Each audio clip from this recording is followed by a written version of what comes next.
आपले न्यायाधीश गवई साहेब यांच्या वती आज या ठिकाणी जो बूट फेकून त्यांचा जो अपमान करण्याचा प्रयत्न केलेला आहे, 140 कोटी जनतेचं रक्षण या संविधानाच्या माध्यमातून होत आहे आणि अशा या एवढ्या मोठ्या पदावरच्या व्यक्तीचं या ठिकाणी अपमान करणे म्हणजे त्यांना त्याच्या मागचे कारण सुद्धा आपल्याला माहित आहे.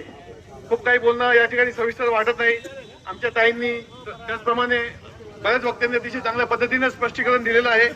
तरी मी या ठिकाणी संगमनेरच्या मुस्लिम समाजाच्या वतीने, त्याचप्रमाणे वंचित बहुजन आघाडीच्या वतीने, माझ्या कुटुंबाच्या वतीने त्याचा जाहीर शब्दात निषेध व्यक्त करतो.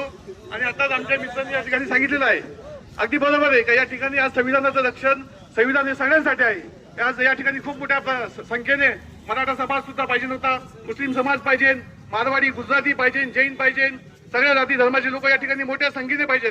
कारण आज जरी त्यांना वाटत असेल का हा मनुवाद खूप चांगला आहे, पण येणाऱ्या काळात तुम्हाला कळलं मनुवाद ज्या काळात होता त्या काळात या देशाची परिस्थिती काय होती, या सर्वसामान्य लोकांची परिस्थिती काय होती. त्याच्यामुळे मी म्हणतो आधी मनुवाद वाचा मग संविधान वाचा, तेव्हा तुम्हाला या संविधानाचं महत्व कळेल. एवढं सांगून मी माझे 2 शब्द संपवतो. धन्यवाद.